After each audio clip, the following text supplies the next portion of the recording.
Hola. Nos adentramos hoy en el Boletín Oficial del Estado, el BOE, del sábado 6 de septiembre de 2025. Sé que puede sonar a lectura obligada para opositores, quizás, Un poco árido, sí, pero en realidad es una ventana sorprendente a cómo se mueve el país, ¿verdad? totalmente. Ahí está el día a día.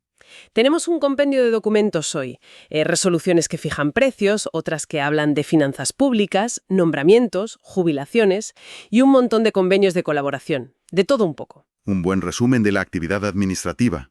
Nuestra tarea hoy, extraer lo esencial de este, mare magnum legal y administrativo, buscar las claves, los detalles más reveladores y sobre todo traducir ese lenguaje a veces impenetrable a algo más comprensible.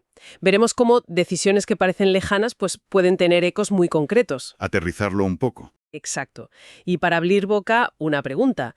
¿Alguien se imagina cuánto puede costar un solo puro de edición limitadísima, cuyo precio oficial aparece publicado aquí? Seguro que hay sorpresas. Hay cifras que realmente llaman la atención. Vamos a ello. Empezamos por algo que toca directamente el bolsillo, al menos de algunos. Los precios del tabaco. Sí, siempre es un problema recurrente en el BOE. Hay una resolución, la 17707, del Comisionado para el Mercado de Tabacos que actualiza los precios de venta al público, el PVP, en estancos para la península y Baleares. Precios máximos, importante. Eso es.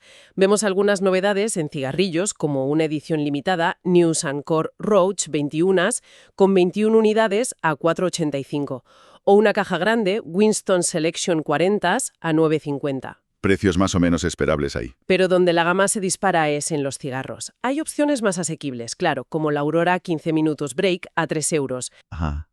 Pero también encontramos cosas como un Montecristo, el Mundo Tauromaquia y Francisco Esplá a 35 euros la unidad. Ya empieza a ser un precio considerable. Y atención, un Trinidad Cabildos edición limitada 2024 a 110 euros la unidad. 110 euros. Madre mía. Por un solo puro. 110 euros. Esto va más allá del consumo habitual, evidentemente. Totalmente. Refleja cómo incluso en un mercado tan regulado como el del tabaco, pues existe un segmento de ultralujo, casi piezas de colección. Claro, es que no será por el coste de producción solo, ¿no? No, aquí juega la marca, la exclusividad, la edición limitada. La ley obliga a publicar todos estos precios que proponen los fabricantes e importadores como precios máximos de venta en estancos. Es un mecanismo de transparencia y de control del mercado. Y mencionabas antes lo de Península y Baleares. También hay diferencias geográficas, ¿verdad? Pues para Ceuta y Melilla. Ah, claro. Por su régimen fiscal especial. Por poner un ejemplo de picadera de pipa que aparece hoy, la Rebucci Darmita, de 200 gramos, cuesta 18 euros en la península, pero baja a 12,40 euros en las ciudades autónomas. Anda, pues sí que hay diferencia. Es un reflejo directo de cómo la estructura fiscal impacta en el precio final al consumidor en distintas partes del territorio. Muy claro. Bueno, dejamos el tabaco y saltamos a las finanzas públicas. Cambiemos radicalmente. Cambiamos de tercio, sí. Otra resolución, la 17708, esta viene del Tesoro y Financiación Internacional. Actualiza las condiciones de prudencia financiera para comunidades autónomas y entidades locales cuando piden préstamos. Un tema clave para la sostenibilidad de las cuentas públicas. Suena muy técnico, pero la pregunta clave yo creo que es ¿cuánto les cuesta endeudarse a nuestras administraciones más cercanas, a las comunidades, a los ayuntamientos? Pues esencialmente esta resolución lo que hace es poner un techo, un límite, al tipo de interés que pueden pagar estas administraciones por su deuda. Un control. Exacto. La norma general es que no pueden aceptar un coste financiero que supere al que paga el propio Estado, o sea, el Tesoro Público, para un plazo similar más un pequeño diferencial que se autoriza. Y la resolución publica una tabla con esos límites máximos, ¿no? Sí, actualiza los tipos fijos máximos anuales y también los diferenciales máximos sobre el Euribor, que es el tipo de interés de referencia en Europa, como sabemos, que pueden aceptar, según la duración del préstamo, la vida media de la operación. A ver, ¿algún ejemplo? Pues mira, para un préstamo a 30 años, el tipo fijo máximo que podrían aceptar ahora mismo es del 4,27%. Vale, y llama la atención que para plazos cortos, por ejemplo a 12 meses, el diferencial permitido sobre el Euribor a 12 meses es negativo, concretamente menos 16 puntos básicos. ¿Qué quiere decir eso? Pues significa que En esos plazos cortos ahora mismo, el Tesoro, el Estado, se está financiando a un coste que es incluso inferior al propio Euribor. Anda. Y ese beneficio, digamos, se traslada como límite a las CCAs y ayuntamientos. No pueden pagar más que el coste del Tesoro, que en este caso, pues, resulta ser inferior al Euribor. Entiendo. El objetivo global es controlar el riesgo financiero de estas administraciones, asegurar que se financian en condiciones razonables, ¿no? Y evitar que asuman costes excesivos que puedan comprometer su sostenibilidad a largo plazo. Claro, evitar sustos. Eso es, hay detalles técnicos sobre cómo calcularlo exactamente, la base de cálculo, cómo interpolar plazos, pero la idea central es esa, vincular su coste máximo al del Tesoro como medida de prudencia. Entendido. Bueno, pues el BOE también es el escaparate de los movimientos de personal en la administración pública, nombramientos, ceses, jubilaciones y, sobre todo, oportunidades de empleo. Hoy vemos varios ejemplos. Sí, la parte de función pública siempre es muy relevante. Por un lado, se oficializan jubilaciones voluntarias, como la del fiscal Antonio Mesa Aybar o la notaria de Salamanca María Paloma Ruiz Ruy Pérez. Se cita la normativa específica que las regula, claro. Procedimientos reglados. Y también nombramientos, como el de Juan Ignacio del Castillo Campos como subdirector general en el Ministerio de Asuntos Exteriores. Movimientos habituales en la estructura. Y por otro lado, que quizá interese más a quien busca empleo, las convocatorias. Vemos varias por libre designación, Ajá, ese sistema particular. que es un sistema para puestos de confianza o directivos, ¿no? Hay plazas en instituciones penitenciarias, un inspector de servicios, por ejemplo, en consumo y juego, buscando secretarias auxiliares para el director general, o puestos de alto nivel, nivel 30, en transformación digital, como directora de división para fondos europeos. Puestos de responsabilidad. Todas piden currículum y dan un plazo de 15 días hábiles para solicitar. Y resulta interesante que una de estas convocatorias, la de transformación digital, mencione explícitamente el principio de igualdad de trato entre hombres y mujeres. Bueno, es algo que debería ser estándar, pero está bien que se recuerde explícitamente. Sí, pero no solo hay libre designación, también hay convocatorias por oposición o concurso-oposición, los sistemas más habituales, ¿no?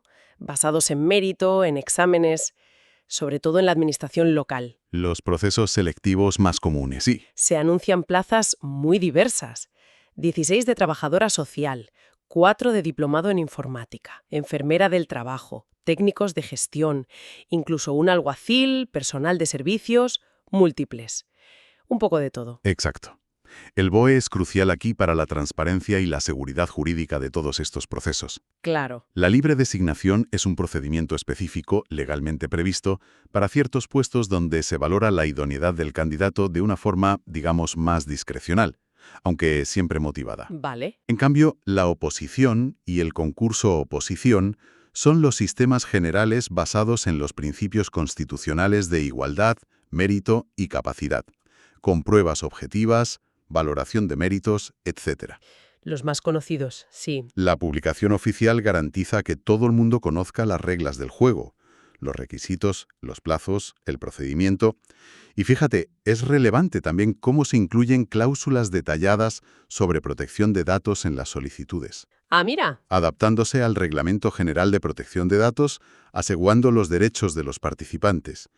Es un reflejo de cómo la Administración se adapta a las normativas transversales, como la de protección de datos. Muy interesante ese detalle. Bueno, pues otro bloque importante del BOE son los convenios, los acuerdos de colaboración entre distintas entidades. Y la variedad aquí es enorme, ¿eh? Y efectivamente, los convenios reflejan cómo interactúan las administraciones entre sí, y a veces también con el sector privado, para lograr objetivos comunes o mejorar servicios. Son una herramienta fundamental de cooperación. Hoy destacamos algunos ejemplos significativos. Por ejemplo, varios convenios entre el Ministerio del Interior, la Secretaría de Estado de Seguridad y ayuntamientos como los de Antigua, Nájera, Pájara o Paterna.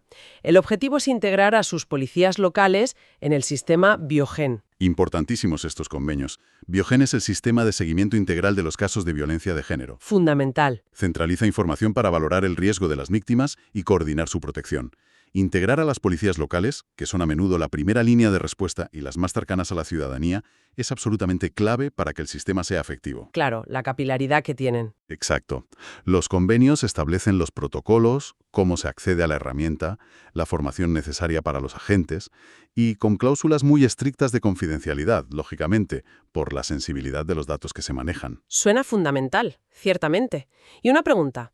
¿Se sabe si la implementación real, más allá de firmar el convenio, presenta desafíos particulares a nivel local? Digo, en el día a día. Pues sí, como en toda implementación compleja que involucra distintas administraciones y tecnología, puede haberlos. Desde asegurar la formación adecuada y continua de todos los agentes, que es crucial, Claro. hasta garantizar la interoperabilidad técnica, que todo funcione bien, o la asignación de recursos suficientes en cada ayuntamiento para dedicar personal a las tareas de seguimiento que exige Biogen, que no son pocas. Entiendo. Firmar el convenio es el primer paso, es esencial, pero la efectividad real depende de la aplicación sostenida en el día a día, de que se dote de medios. Lógico. Otro ámbito de colaboración policial que vemos hoy es entre la Guardia Civil y policías locales de municipios como El Burgo, en Málaga, u Onda, en Castellón. El objetivo aquí es reforzar la seguridad ciudadana en general. Sí, estos convenios buscan mejorar la coordinación operativa diaria entre cuerpos. Hablan de intercambio de información útil, acceso mutuo a bases de datos policiales, vehículos robados, personas con requisitorias, Información clave. comunicaciones conjuntas, por ejemplo, integrarse mejor en el sistema 112, enlazar las salas de operaciones del 062 y el 092, compartir frecuencias de radio si hace falta, y apoyo mutuo entre dependencias. Optimizar recursos, ¿no? Eso es. Importante. No es una cesión de competencias. Cada cuerpo mantiene las suyas, pero se busca colaborar más eficazmente en el territorio que comparten.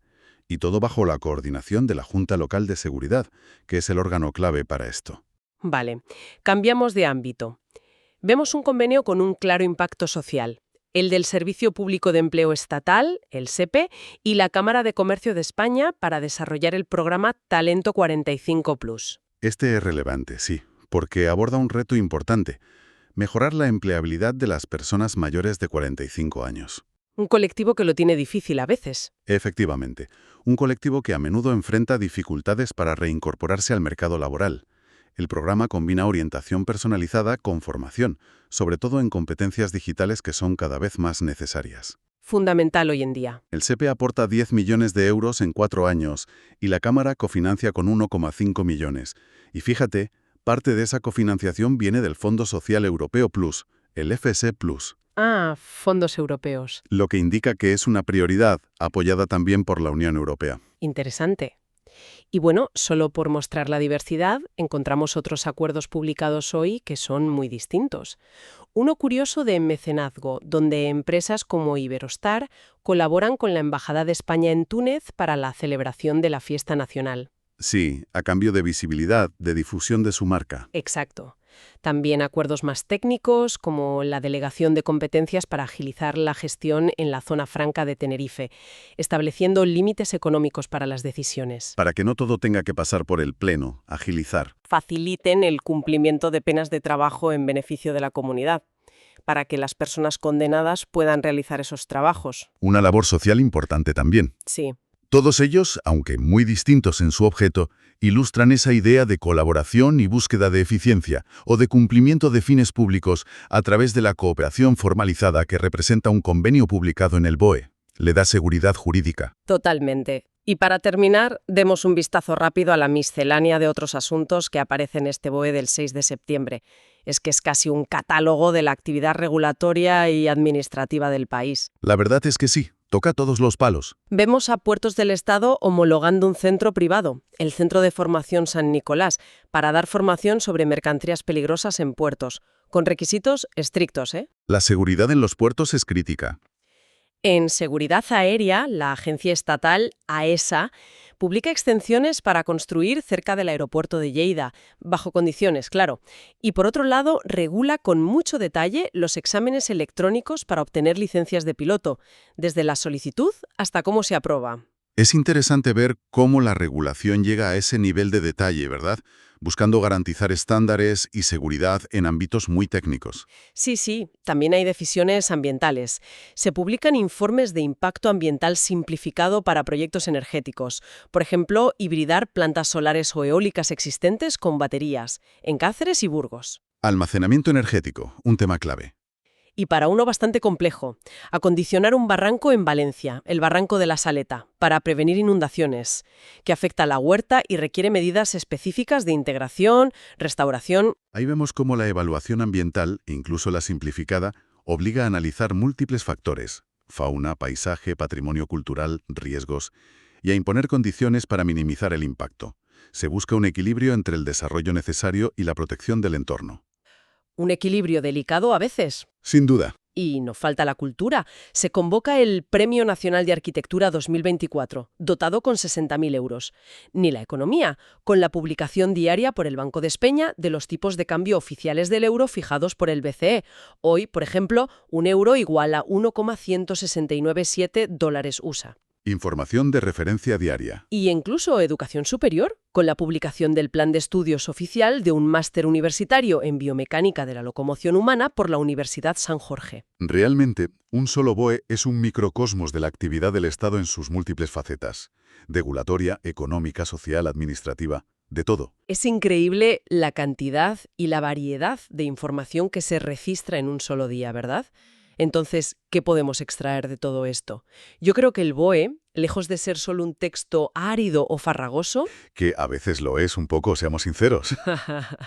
Jaja, sí, a veces cuesta. Pero es un reflejo diario de cómo funciona el país, cómo se establecen las reglas, se toman decisiones importantes y colaboran las instituciones entre sí. Exacto. Ofrece una transparencia fundamental, aunque a veces su lenguaje requiera, una traducción como la que intentamos hacer aquí. Claro.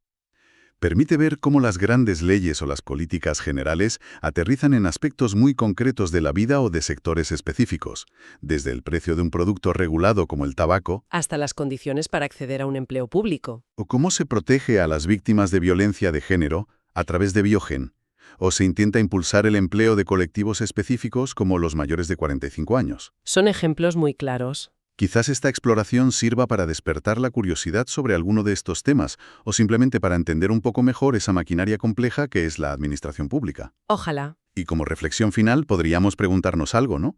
¿Qué detalle aparentemente menor, publicado hoy en el BOE, quizás en una disposición transitoria que nadie mira, o en un anexo técnico perdido, Sí. podría ser una señal temprana, una clave oculta, para entender una tendencia social, económica o regulatoria más amplia que está por venir, que se está gestando? Una buena pregunta para terminar. Algo sobre lo que darle una vuelta.